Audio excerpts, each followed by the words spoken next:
Anyari kay D'Angelo Russell, 0 points laban sa Denver Nuggets after ng kanyang pangako noong Game 2 na sila pa rin ang mananalo sa series nila sa Nuggets.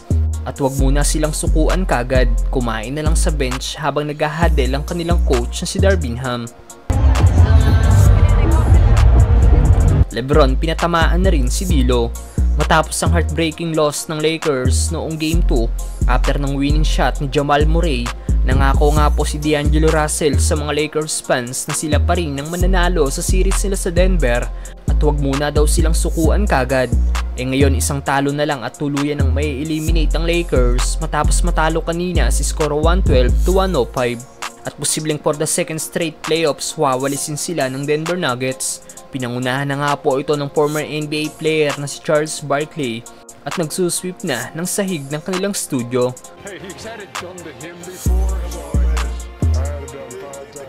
Walang nangako nga pong si Russell na mananalo pa rin ng Lakers ay buong game lang nagkardio kanina dahil sa kanyang 24 minutes playing time na nakuha. Nagtapos nga lang pong Lakers guard na may 0 points, 2 rebounds sa 3 assists while shooting 0 of 7 sa field. Na kung gumawa siya kahit 10 points, posibleng nakuha ng Lakers ang panalo. Sayang ang isa na namang solid game ni Anthony Davis na gumawa ng 33 points at 15 rebounds. May 26.6 rebounds at 9 assists naman si LeBron James. For yet another flush and the Lakers are up 8-0, less than 2 minutes. May 22 points, 5 rebounds sa 3 assists si Austin Reeves.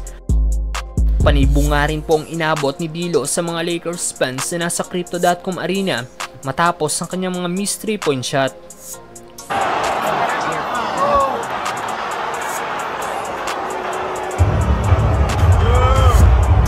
Nawala na rin ang gana si D'Lo na mag-join sa huddle ng Lakers at kitang kumakain na lang ito sa sideline habang gumagawa pa ng play ang kanilang coach.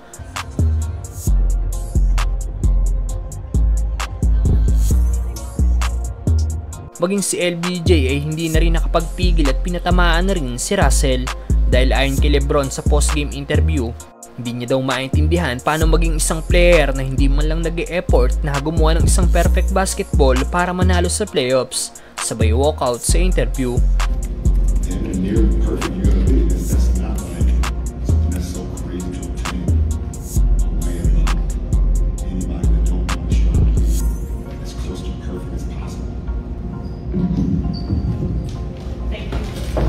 Madaming Lakers fans na nag-react sa 0 points ni D'Lo. Ayon sa isang fans, crazy daw ang hindi paggawa ni D'Lo ng puntos, kaya dapat daw itong imbestigahan.